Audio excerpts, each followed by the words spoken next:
وہ فلاں فلاں کو گواہ کر کے اور نکاح ہمارا پڑھا دیں، یہ پرانا طریقہ رہا ہے۔ اب اگر واضح طور پر اس میں شبہ ظاہر کرتے ہیں لوگ، لیکن واضح طور پر آواز پہچانی جاتی ہے۔ ایسے بھی ہوتے ہیں کہ آواز بہت کچھ بنا لیتے ہیں، شکل بھی کچھ بنا لیں گے۔ جہاں خطرے کا شبہ ہو تو اس کو چھوڑ دینا مناسب رہے گا، لیکن جہاں یقینی ہو انشاءاللہ تو جیسا کہ مولانا نے فرمایا ہے، اللہ تعالیٰ قبول فرمائے۔ جی ایک سوال اور رہ گیا ہے اسی سے متعلق سوال کہ مجلس عقد میں ایجاب و قبول سے پہلے گواہوں سے اور سرپرستوں سے دستخط پہلے لے لی جاتی ہے، پھر بعد میں ایجاب و قبول ہوتا ہے، تو اس طرح عقد ہونے سے پہلے دستخط کروا لینا کہاں تک صحیح ہے؟ صحیح ہے ہمارے خیال سے۔ اگر قاضی یا جو قاضی کا فرض انجام دے رہا ہے وہ لکھ لے رہا ہے، اگر ایجاب و قبول کھل کر کے نہیں ہو رہا ہے، سامنے سب کچھ ہو گیا، لکھ گیا، ولی فلاں راضی ہیں، گواہ راضی ہیں اور شادی کرنے والا، اگر خطبہ بھی نہ پڑھا جائے تو وہ نکاح صحیح ہے۔ تو پہلے لکھا جائے یا بعد میں لکھا جائے، ایجاب و قبول کھل کر کے کرایا جائے، لیکن وہاں لڑکے کو معلوم ہونا چاہیے کہ اتنے مہر کے ساتھ لکھا گیا ہے، ہم سب راضی ہیں، جو گواہ ہیں سب اس پر گواہ ہیں، اس کو معلوم ہے۔ پھر اعلان کے لیے لوگوں کو پیارے رسول نے فرمایا ہے اعلن النکاح، نکاح کا اعلان کر دو، تو اس وقت ایجاب قبول کھل کر کے کر لیا جائے تو انشاءاللہ وہ افضل رہے گا۔ اور اگر نہیں بھی کیا گیا، گواہ ہیں اور لکھا پڑھی ہو گئی تو وہ نکاح صحیح ہے۔ آخری سوال، پروگرام کا آخری سوال کہ منگنی کے بعد لڑکا اور لڑکی کیا آپس میں بات چیت کر سکتے ہیں؟ بہت خطرناک مرحلہ ہوتا ہے، ایسے بھی دیکھے گئے ہیں۔ دیکھیے شریعت میں ہر اس چیز سے منع کیا گیا ہے جو کسی غلط چیز کا پیش خیمہ بنے۔ ایسے بھی دیکھے گئے ہیں، منگنی ہوئی اور کچھ لوگ اپنے کو بہت ہی تہذیب والے سمجھتے ہیں، بچی کو آزادی دے دی، منگیتر کے ساتھ جا رہی ہے، گھوم رہی ہے، کچھ دنوں کے بعد لڑکی حاملہ ہو گئی، اس نے چھوڑ دیا، بہت سے مصائب ہوتے ہیں۔ اس وجہ سے ابھی جائز نہیں ہے منگنی کے وقت اس کے ساتھ خلوت کرنا۔ خلوت اس وقت صحیح ہوگی جب کہ دونوں کے درمیان ایجاب قبول ہو جائے، لکھا پڑھی ہو جائے سب کچھ، اس کے بعد وہ اس کی بیوی ہو گئی، اسی وقت سے لے جا کر کے زندگی گزارے ہمیشہ کے لیے تو کوئی حرج نہیں۔ لیکن صرف منگنی کی بنا پر کچھ لوگ کہتے ہیں کہ آپس میں ایک دوسرے کو سمجھ لیں، یہ کفر اور فسق تک پہنچتا ہے، بعض حالات میں کفر ہو جائے، کیونکہ پیارے رسول صلی اللہ علیہ وسلم نے اس قسم کی خلوت سے منع کیا۔ اگر یہ کہتا نہیں یہ شریعت نہیں ہے تو یقیناً کفر تک پہنچ سکتا ہے۔ اس وجہ سے اس برے طریقے سے مسلمانوں کو دور رہنا چاہیے، اپنی بچیوں کو دور رہیں، پاک باز رکھیں۔ پروگرام کے اختتام پر میں سب سے پہلے اللہ تبارک و تعالیٰ کا شکر ادا کرتا ہوں، پھر اس کے بعد CIS centre for Islamic studies کے جملہ منصوبین کی طرف سے شیوخ محترمین تینوں مشائخ کی خدمت میں خصوصی حد تشکر پیش کرتا ہوں، اور اس کے بعد آپ تمام بھائیوں اور بہنوں اور اس پروگرام کے منعقد کرنے کے سلسلے میں جس بھائی نے بھی، جس بہن نے بھی، جس حیثیت سے بھی تعاون کیا ہے، ان سب کی خدمت میں بھی حد تشکر پیش کرتا ہوں۔ اور یہ اعلان پھر دوہرا دیتا ہوں کہ باہر جاتے ہوئے انفارمیشن ڈیسک ہے اور اس کے ساتھ سپورٹ ڈیسک، ان دونوں مقامات پر آپ معلومات لینا چاہیں یا اپنا تعاون CIS کو دینا چاہیں تو اس سلسلے میں رابطہ کرتے ہوئے جائیں۔ مجلس کے اختتام پر اختتام مجلس کی دعا کی یاد دہانی کرواتے ہوئے صدر محترم کی اجازت سے مجلس کے خاتمے کا اعلان کرتا ہوں۔ سبحان اللہ و بحمدہ، سبحانک اللہم و بحمدک، اشہد ان لا الہ الا انت، استغفرک و اتوب الیک۔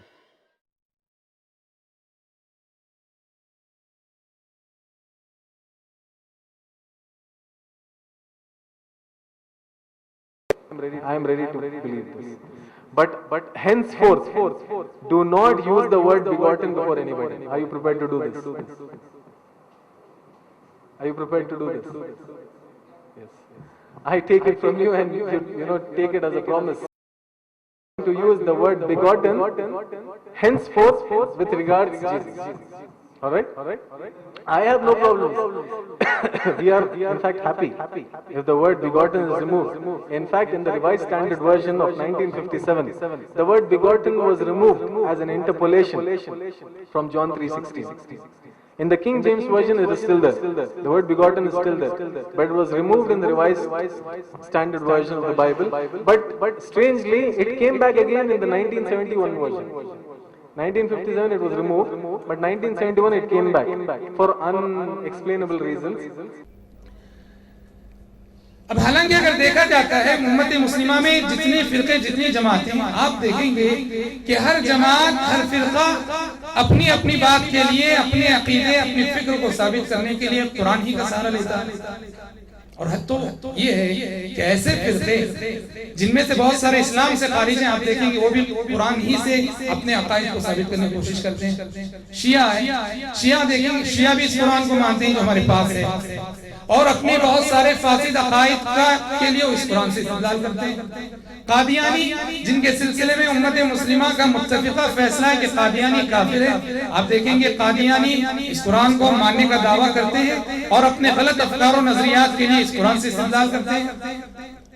قبر پرست طبقہ امت مسلمہ کا قبر پرستی کے لیے آپ دیکھیں گے قرآن مجید سے استدلال کرتے ہیں. اب سوال یہ ہے کہ ہر کوئی قرآن سے استدلال کر رہا ہے اور ہر کوئی اس بات کا دعوے دار ہے کہ ہم قرآن کے پیروکار ہیں، قرآن کے متبع ہیں. ہمارے پاس وہ کیا معیار ہونا چاہیے؟ یہ قسم اس کی جھوٹی قسم مانی جائے گی، کیونکہ جو قسم کھلا رہا ہے وہ کس لحاظ سے کھلا رہا ہے؟ کبھی بھی نہیں دیا بول کر کے اس لحاظ سے قسم کھلا رہا ہے.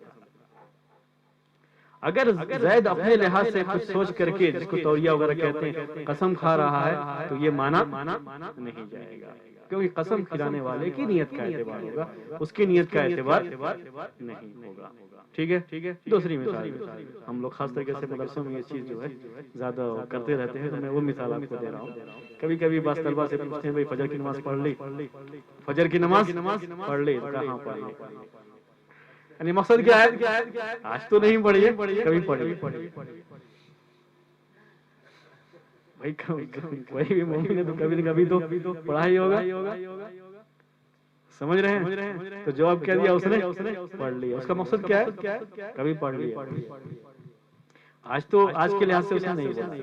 اب اگر اس سے قسم کھلوائے استاد کہ قسم کھاؤ کہ تم نے آج کی بات ہے کہ تم نے فجر کی نماز پڑھ لیا، وہ قسم کھا کے کہہ رہا ہے کہ میں نے فجر کی نماز خدمت میرا فریضہ ہے کہ میں اس کو راستہ بتاؤں، سڑک پار کراؤں. کوئی لنگڑا اور معذور ہے اس کے لیے آپ خدمت کرتے ہیں. کوئی آدمی بوجھ رکھا ہوا ہے، وہ چاہتا ہے کہ صاحب یہ 50 کلو کا کوئی بورا میرے سر پر اٹھا کے رکھ دے. آپ نے اٹھا کے اس کے سر پر رکھ دیا. یہ بھی اسلام آپ کو بتاتا ہے کہ یہ صدقہ ہے جی، اس کا اجر و ثواب ملے گا. رفاعی خدمات تلاش کرے آدمی، جو یہ کہتے ہیں نا کہ ہیلپنگ ہینڈ، وہ جو ہے اسلام کی تعلیم کا خلاصہ ہے کہ اسلام بتاتا ہے لوگوں کی خدمت کرنا. صرف تسبیح اگر اللہ کو پسند ہوتی تو فرشتے تو بہت تھے. نحن نسبح بحمدک ونقدس لک. اللہ تو انسان کو عبادت کے لیے پیدا کرنا چاہتا ہے. کیا ہم تو رات دن تیری سے تسبیح کرتے ہیں. صلی اللہ علیہ وسلم نے قرآن اور حدیث میں بیان کیے ہیں، ان عبادتوں سے اللہ تعالیٰ نے ماحول کے تحفظ کو جوڑ دیا ہے. اور عموماً ماحول میں جو آلودگی پھیلتی ہے، ماحول جو گندا ہوتا ہے، وہ 3 چیزوں سے سب سے زیادہ ماحول آلودہ ہوتا ہے. ایک تو ہوا ہے، ہوا اگر آلودہ ہو جائے تو ماحول گندا ہو جاتا ہے. پانی آلودہ ہو جائے تو ماحول آلودہ ہو جاتا ہے. زمین کی مٹی اگر آلودہ ہو جائے تو ماحول بھی آلودہ ہو جاتا ہے. 3 چیزوں کی حفاظت ماحول کے تحفظ کے لیے سب سے زیادہ ضروری ہے کہ مٹی کی حفاظت کی جائے، پانی کو آلودہ ہونے سے بچایا جائے، ہوا کو آلودہ ہونے سے بچایا جائے.